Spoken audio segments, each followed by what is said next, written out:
আসসালামু আলাইকুম গাইস, কেমন আছেন? আশা করি ভালো আছেন। আজকে আপনাদের সামনে নিয়ে আসছি ডক্টর জাকির নায়েক ঢাকা আসা উপলক্ষে কিছু কথা বলেছেন সাদিকুর রহমান আজহারী হুজুরের কণ্ঠে।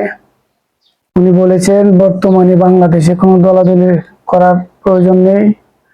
কে কোন মত কোন পথে আছে সেটা দেখার বিষয় না। এখন দেখার বিষয় হলো ডক্টর জাকির নায়েক যে কিভাবে বাংলাদেশে আসবে, ওনাকে ভালোভাবে রিসিভ করা এবং ওনাকে সম্মান দেওয়া, ওনার সাথে সকলে মিলে একজোট হওয়া। আসলে এটা আমাদের ভাগ্যের বিষয় যে বাংলাদেশে উনি আসতেছেন।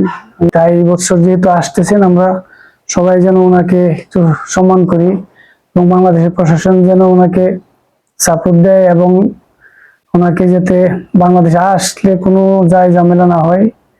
তাই এই বিষয়ে কিছু কথা বলছেন। তো চলুন শুনে আসি হুজুরের কণ্ঠে।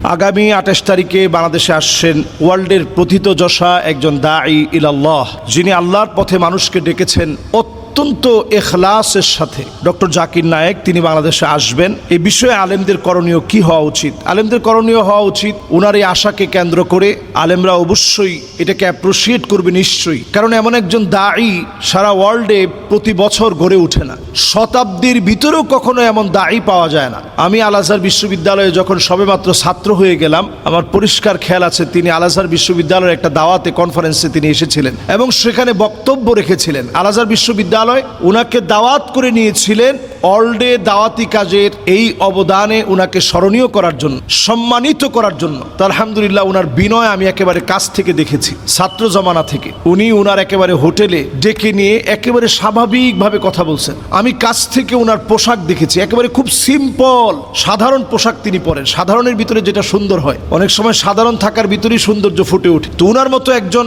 বিজ্ঞ প্রাজ্ঞ দাঈ, যিনি যজুবেদ, ঋগ্বেদ, শানবেদ, Atharvaveda, Smriti, Shruti, Upanishad, New Testament, Old Testament সম্পর্কে খুব ভালো জ্ঞান রাখেন, নাস্তিকদেরকে বিতর্কের মুখে চমৎকার জবাব দিতে পারেন, সংশয়বাদীদেরকে মুখের উপর চমৎকার জবাব দিয়ে তাদের মুখ বন্ধ করতে পারেন, এরকম একজন ব্যক্তিত্ব হচ্ছে ডক্টর জাকির নায়েক। এজন্য ওয়ার্ল্ডের বহু দেশ সাদরে তাকে গ্রহণ করার জন্য তাকিয়ে থাকে। কিন্তু আমরা ভারতীয় আগ্রাসনের দ্বারা প্রভাবিত হয়ে সেই সময়ে ওনাকে আসতে দিতে পারি নাই, কারণ মোদি এটা চায় নাই। এখন যেহেতু তাদের আগ্রাসন, আধিপত্য আমরা বিস্তার হতে দেব না, তিনি ইনশাআল্লাহ বাংলাদেশে আসবেন। প্রত্যেকটা মানুষের ওয়াজহাতুন নাজার আছে, ব্যক্তিগত অনেক মতামত আছে।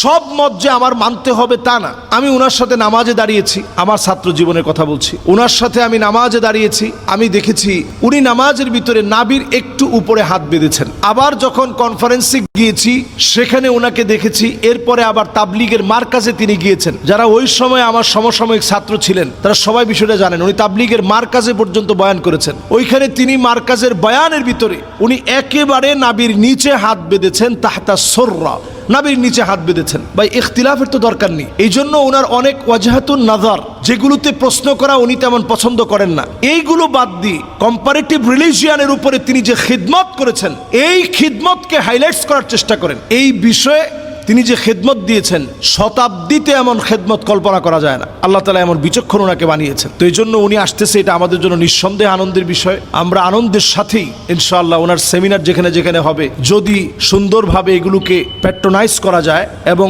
অর্গানাইজড ওয়েতে যদি সাজানো যায়, তাহলে সাজানোর পর আমরা সেখানে যাব ইনশাআল্লাহ, অংশগ্রহণ করব, কথাগুলো শোনার চেষ্টা করব। এবং এটা অমুসলিমদের জন্য বড় একটা মেসেজ হতে পারে দিন কবুলের জন্য। অনেকে হয়তো দিন কবুল করবেন ইনশাআল্লাহ। এই জন্য এই দাওয়াতকে আমরা ছড়িয়ে দেওয়ার চেষ্টা করবো ইনশাআল্লাহ। কোনোভাবেই উনাকে আমরা প্রতিপক্ষ বলে মনে করব না, উনাকে আমরা আমাদের শত্রু বানাবো না। আল্লাহ আমাদেরকে বোঝার তৌফিক দান করুক।